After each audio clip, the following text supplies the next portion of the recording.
Hello, I'm Richard Pyatt. I'm with the Arkansas Department of Health. I'm an environmental health specialist. I'm stationed here in Mountain Home with the Baxter County Health Unit. I'd like to welcome you to the Twin Lakes area. Standard septic system is a system that consists of a perforated pipe surrounded by gravel or other approved product by the department and installed in such a manner that the clarified effluent from the septic tank or pre-treatment unit will be uniformly distributed into the natural soil.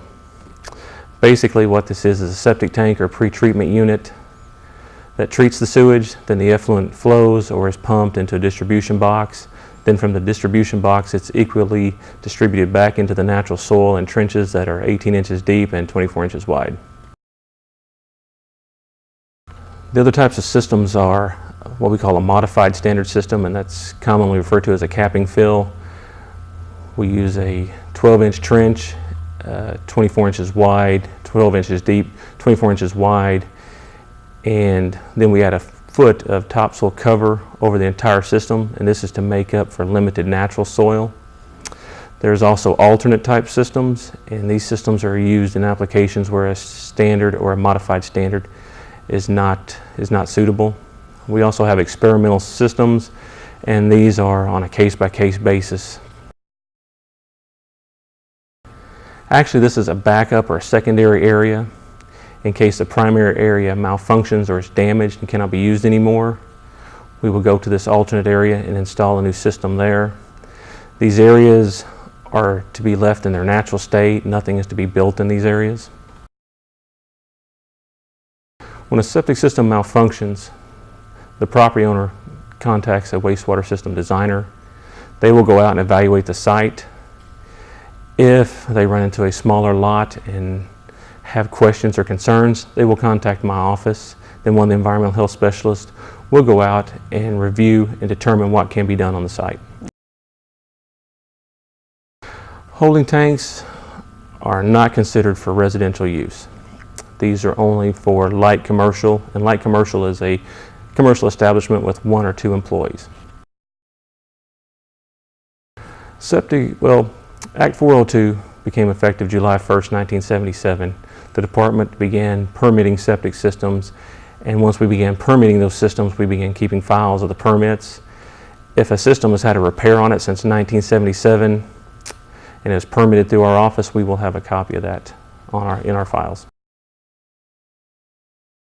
When you have a piece of property and you put up any permanent or semi-permanent structure that produces wastewater, you will need a permitted septic system. Here in Baxter County, the Quorum Court passed Ordinance 2002-49 mandating that all property have an approved septic system once a structure or home is built on that property. I do not know what a honey hole is. However, for the wastewater, it must go through a permitted septic system for treatment. I would assume that this is illegal. Again, all the wastewater must go through a permitted septic system. No gray water lines are permitted. They are illegal.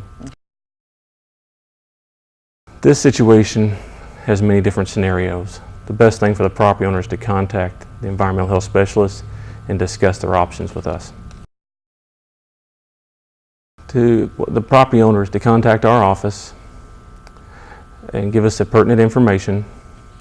Then we will review the site to see if all the flags are still there as it was originally designed. If they are, we will revalidate the permit. If not, the property owner will have to get a system designer, a wastewater system designer, to come back to the property, reflag the system in its original state, and then notify us by letter that this has been done. Then we can revalidate the permit. When buying an existing home, the best thing to do is try to get all information you can on the septic. Original permits, repair permits, contracts that they've had for having the tank cleaned out.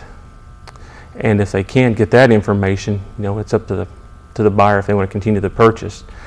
Now, getting an inspection, most of these inspections are only a tank cleaning with a letter indicating the condition of the tank. No one really knows the condition of the field lines. Only if you replace the mobile home with a home that has the same amount of bedrooms. in Arkansas are systems for residential uses designed on bedroom size. The test that the health department does is a test for total coliforms and E. coli. And this is a positive negative test. It costs $17 per sample. And this is up to the property owner. If they want one on a set schedule, that's fine. If their water quality changes as far as turbidity or an unusual odor, then they can consider getting a water test. Well, really, to determine if a well is contaminated, you need to get a hydrogeologist and arrange with a private lab to run a whole spectrum of tests to determine what kind of influence the well may be getting. Also, the Department of Health recommends that if you do have a well within 100 feet of the system, if at all possible, to move your system and make sure that it meets all the health department's minimum setbacks. Okay. If you have any further questions, feel free to call our office. It's 870-425-2545, or you can visit our website at healthyarkansas.com.